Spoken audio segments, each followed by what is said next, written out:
case, but I can hear over here. Cool. Testing, testing. Sounds good, Imran. Okay, thank you. You got it. All right. Right on. Break a leg.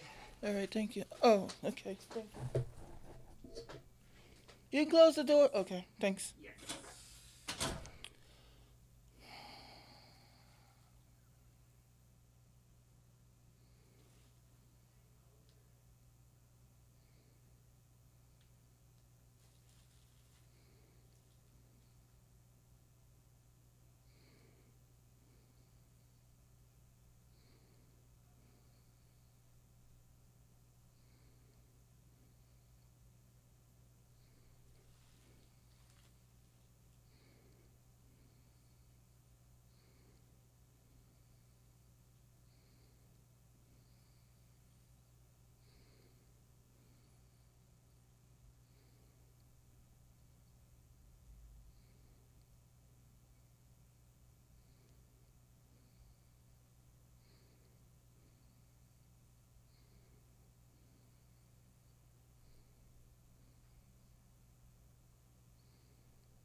Hi, this is Imrana Ali coming to you from Urban Living.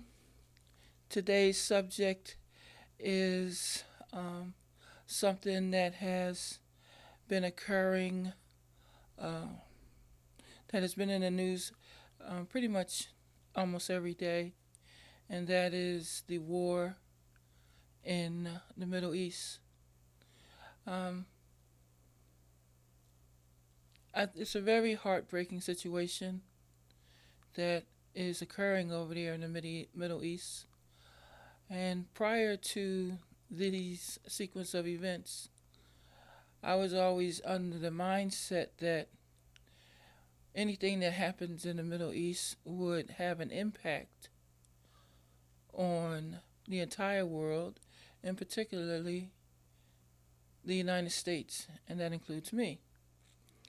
But I have since revised that perspective because everything that happens in the world, I'm of the mindset now that everything, every action is a reaction, and every day, all types of things occur in the world, in the universe, that impact us all, either glaringly and obviously, like the situation in the Middle East, or sometimes not so obviously and very subtle.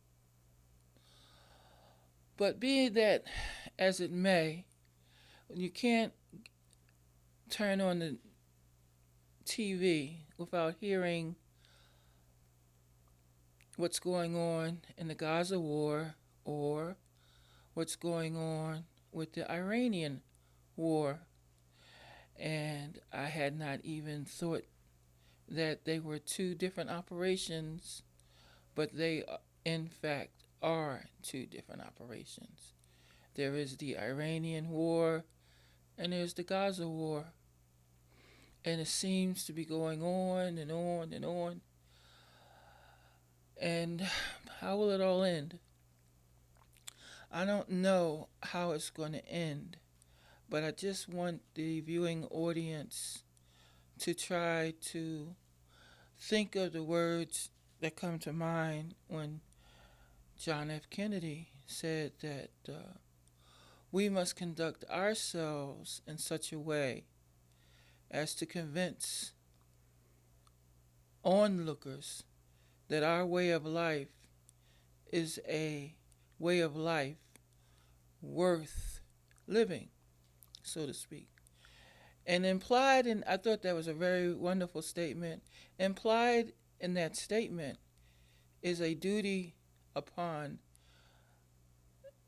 those of us in the United States and those of us in the listening audience when he made that comment, to understand that, to question ourselves and the way that we react or fail to react to the circumstances around us. This is a land which people disagree with you, but basically, I'm going to go out on the ledge and say that this is a land of Christendom, though we tolerate all religions here, religious freedom. But by and large, Christianity has made its mark on this country. So, one cannot look at a situation like that in Gaza and just be, what do you call, aloof. It it has to pierce one's consciousness a little. And what got to me personally was when they showed children, with the food, and they're struggling to get food, and they have their pots and pans, and they're trying to get food, and they're crying and pushing. I thought it, for years and years and years and years, the United States would not, even to this day, they would not even allow certain grotesque or shocking videos to go into the major 3 channels. But on the internet, you see all types of things. And that basically, that really, I thought that was, I thought that was just too much.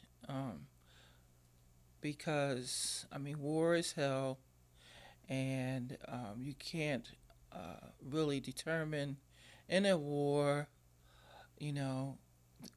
whether the casualties are going to be by shrapnel, mines, bombs, disease, which it often is, or starvation.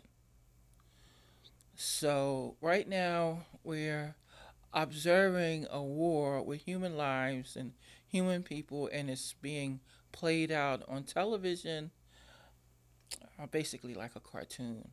And that's what That's basically what I take exception to. But that wasn't the worst part. The worst part is some of the things, the dialogue that I'm hearing about our own dietary and attitudes toward healthy living. And so, for me, that's a very dangerous. I've been around a lot of traps. I've been in a lot of traps for the unweary, but I, that's one trap that I just, that's a slippery slope that I just don't like. So I'm just suggesting that it's a very sad state of affairs to watch children starving and dying from malnutrition on TV, and how much the one's hearts have been hardened by the story. Uh, Secondly, um, but that's just the Gaza war. Um, and those people have their reasons for uh, having the type of military campaigns that they have. Uh, and as for the Iranian war, one of our former presidents said that, spoke to the American public and said that, a lot of people are against our very way of life. So, and I have friends and family that have sacrificed their time and energy, if not their life, in war, whether it be peacetime or otherwise, so that I can enjoy the privileges that I have. And we are all like that. Every day there are soldiers who assume a position of harm, meaning that they put themselves in harm's way so that we can enjoy the privileges and freedom that we enjoy today. And I heard a man say that when I was younger, and I dismissed it as being preoccupied with other things. But as I get older, and not when I was younger, because the gift of the youth is its strength. But as I get older, and I'm viewed as a more vulnerable segment of society, I notice, and then in particular in this generation, I notice the words where we call one another very, very, very quickly cowards, or accuse them of cowardness or bullying. And I think to myself, you know, how much these soldiers, what they have taken on themselves so that we can go about treating each other like we do. So what's the upshot of the conversation? The upshot of the conversation is that it's a more global society. We do have immigrants. We do have a lot of people. The world is not, with the internet, with this technology, and that's another soapbox. With this technology, it's not just you and your friend around the block that are listening to the type of things that we say to one another when we think that no one is there. And,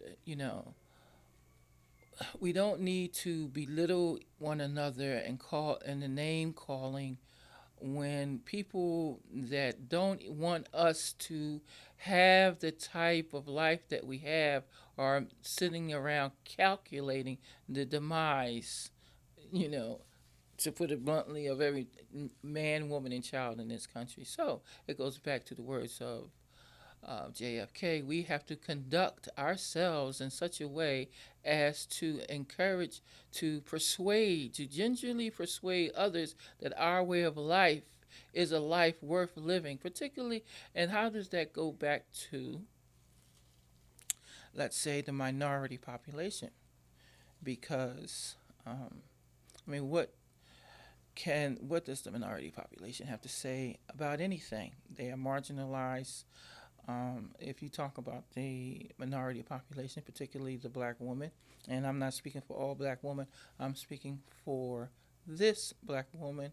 From my own experience, I find that I belong to a category where if I were to have children, that I would be most likely to die in the delivery room. I belong to a segment of the population that's most inclined to get AIDS from a bisexual lover. I'm part of the population that has basically greater chances of heart disease, etc., etc., and the list goes on. And so, despite how robust we may look on the outside, if we do at all, the fact of the matter is that that we are marginalized part of. I am a marginalized part of society uh, as distinguished from mainstream society. So, I suggest that we be a little more we be a little more concerned about what's going on in the world around us and how we react to it, what we say to one another, and the mindset that we put one another in.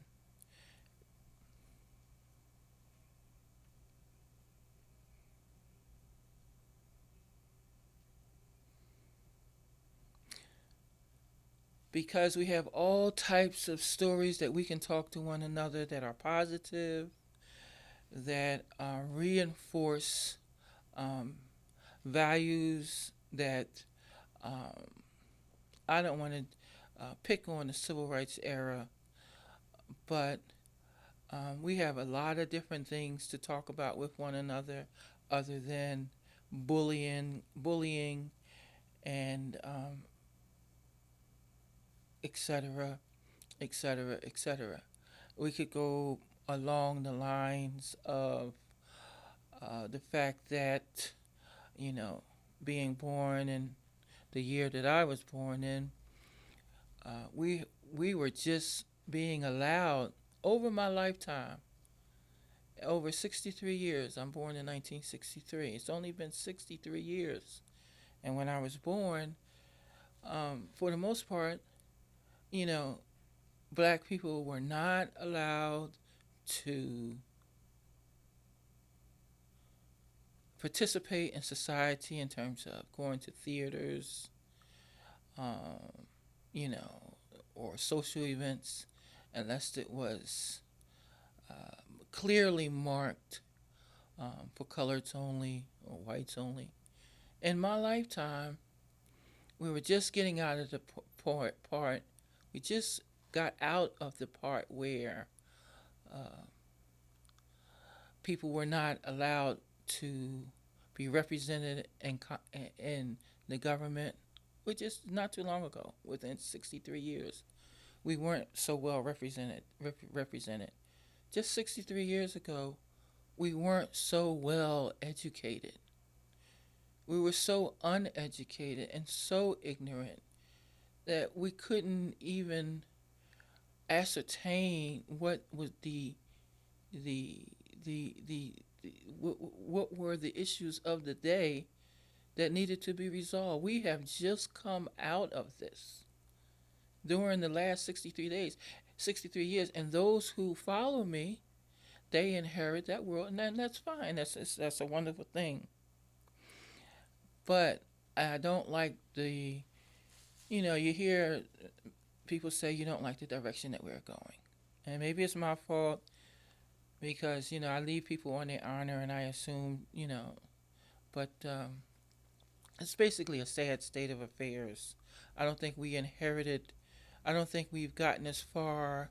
We just lost another civil rights. And I hate to pick on the civil rights people, but they're like, I don't know what type of people they are. They're older than I am. Most of those people, they were all older. I say that we just came out of it, but the generation before me, like 20 years old, those who are like 80, they were the ones that and older. They're the ones that laid the groundwork so that we could do the things that we're doing, and and I'm wondering I don't want pe- I don't want all of that work, basically, to be in vain. I don't know if I want to say that, but it makes no sense. It stopped making sense if they,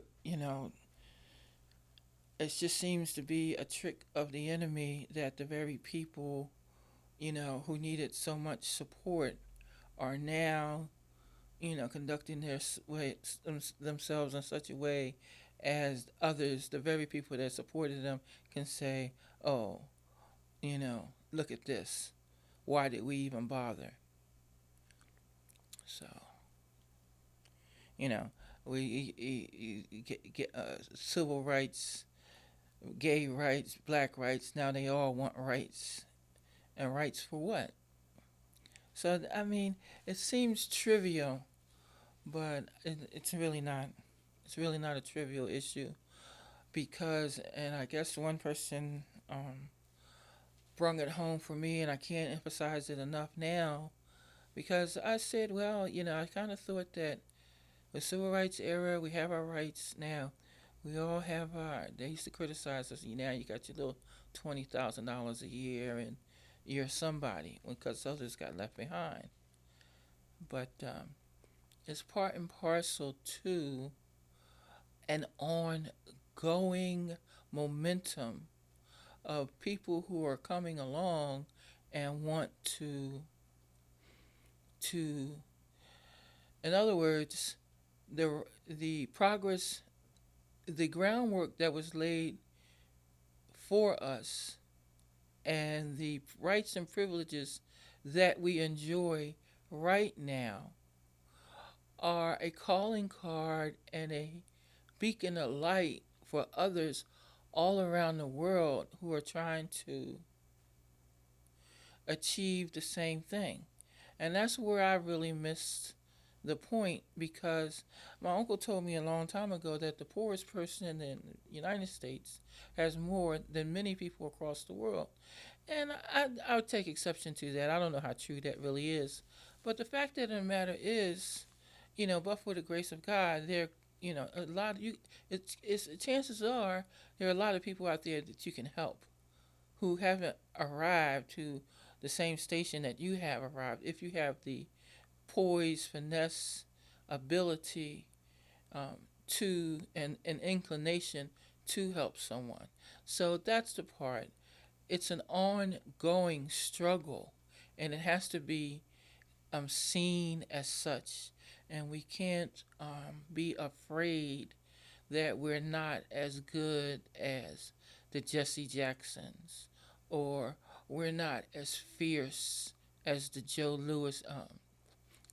Lewis, or we don't have the inner strength of the Coretta Kings, or we don't have the financial depth of Sidney Poitier.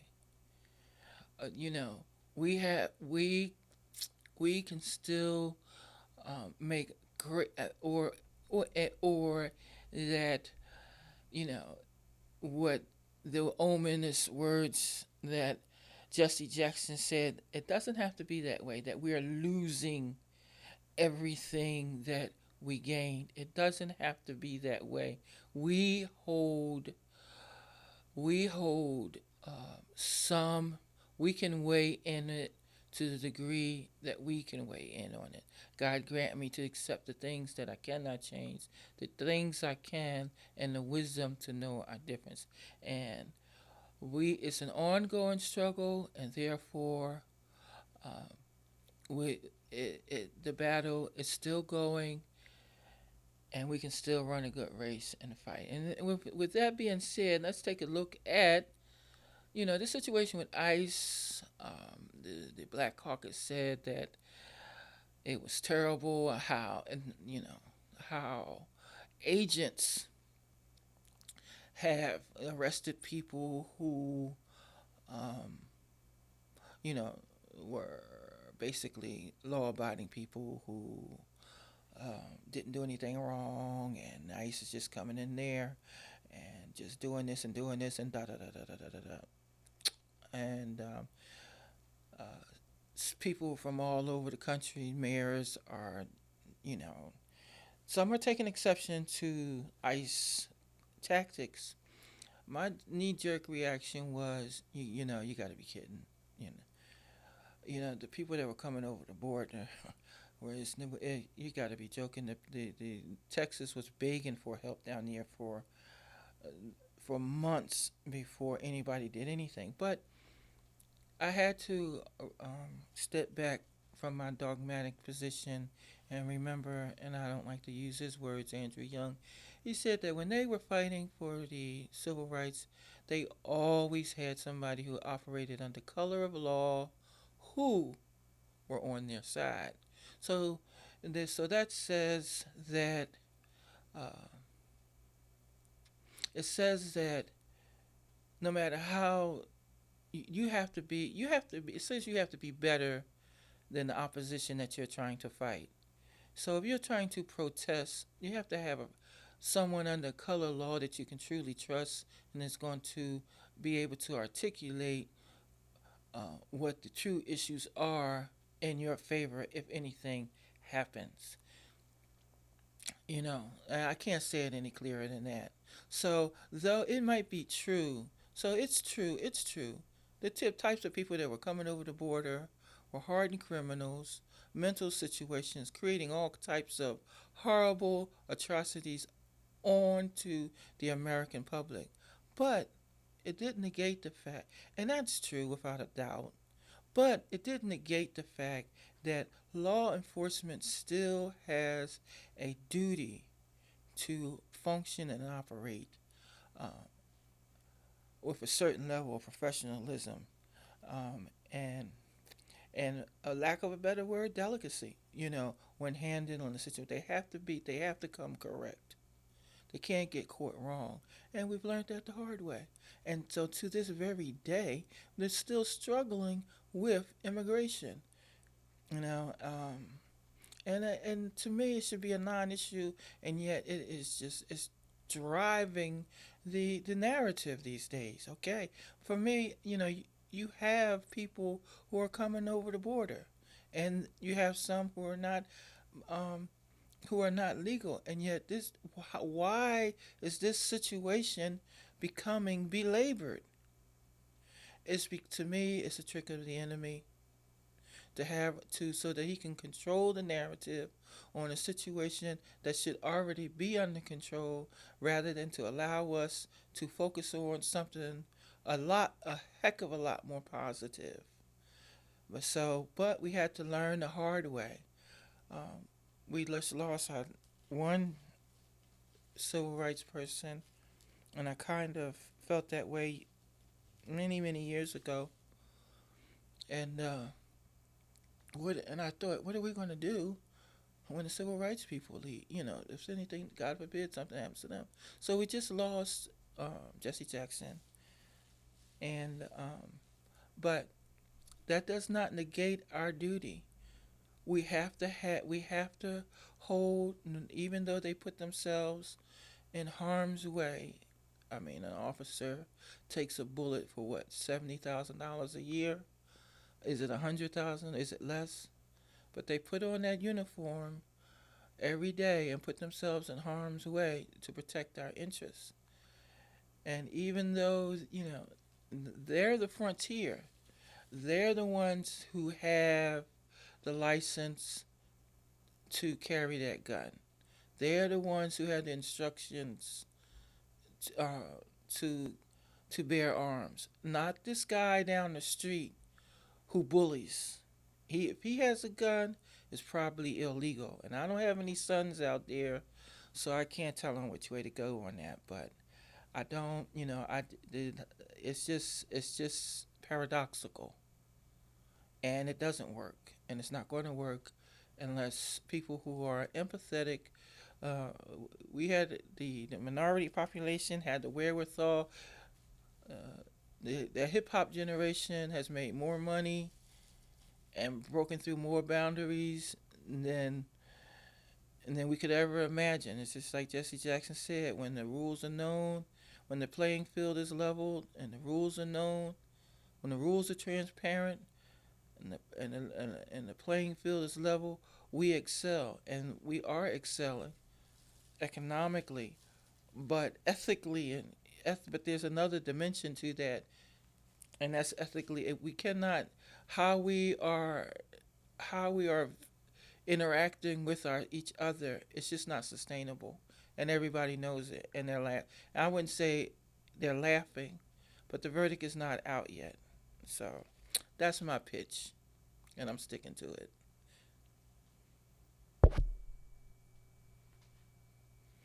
That's not gonna fly, but how long was that? 26. It's 26 minutes. Alright, stop it. Let me listen to it and see if I can come up with something else, because that was a mess.